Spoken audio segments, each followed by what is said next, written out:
নমস্কার, আমি বিক্রম। অজানা ভৌতিক রহস্য চ্যানেলে আরও একটি নতুন এপিসোডে আপনাদের সবাইকে স্বাগত। আজ আমি আপনাদের সাথে একটি সত্য ভৌতিক ঘটনা শেয়ার করব। ঘটনাটা আমার আম্মুর কাছ থেকে শোনা। আম্মু আমাকে গল্পটা যেভাবে বলেছে আমি আপনাদের ঠিক সেইভাবেই শোনাচ্ছি। আশা করি গল্পটা খুবই ভালো লাগবে। এই রকম সত্য ভৌতিক ঘটনা শোনার জন্য অবশ্যই চ্যানেলটা সাবস্ক্রাইব করে দেবেন। আম্মু তখন অনেক ছোট ছিল। আমি আম্মুর হয়েই বলছি। আমাদের বাড়ির বর্ণনাটা একটু দিই। বাড়ির পাশে ছিল একটা ঘন জঙ্গল, তার পাশেই ছিল মাঠ আর একটি বিশাল বড় পুকুর। জঙ্গলের ভিতরে ছিল একটা শিমুল গাছ। জঙ্গল থেকে দূরে আরো দুটি বড় বড় শিমুল গাছ ছিল।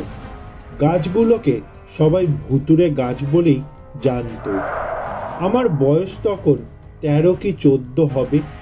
আমরা এবং আমাদের চাচা কাকারা একসাথেই থাকতাম।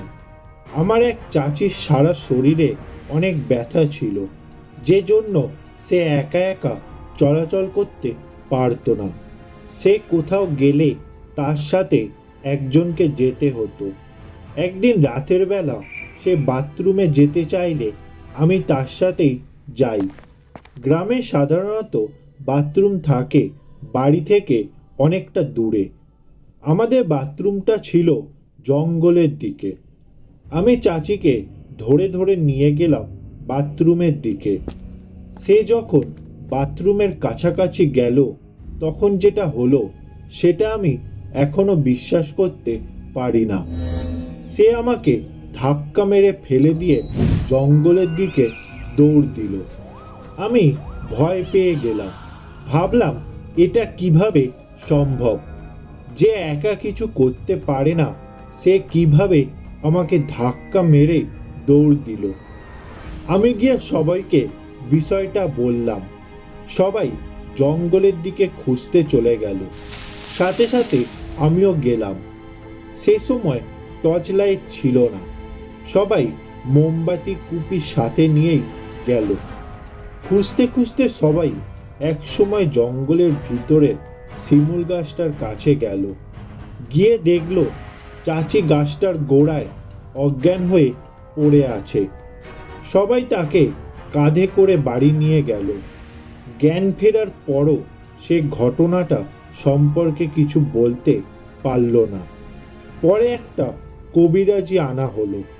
তারপর কবিরাজি যেটা বলল সেটা হলো এই বাড়িতে একটা ভালো জিন এবং ওই শিমুল গাছটায় একটা খারাপ জিন বসবাস করে।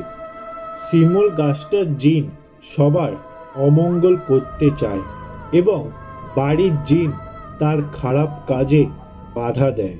খারাপ জিন আমার চাচিকে মেরে ফেলতে চেয়েছিল, সেজন্য তাকে বাথরুমের সামনে থেকে ধরে নিয়ে গিয়েছিল। খারাপ জিনটা যদি চাচিকে গাছের উপর তুলতে পারত তাহলে চাচিকে বাঁচানো যেত না।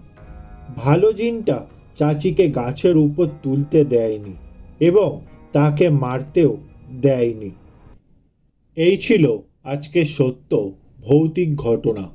গল্পটা ভালো লেগে থাকলে লাইক, শেয়ার ও কমেন্ট করে দেবেন। এই রকম সত্য ভৌতিক ঘটনা শোনার জন্য অবশ্যই চ্যানেলটা সাবস্ক্রাইব করে দেবেন।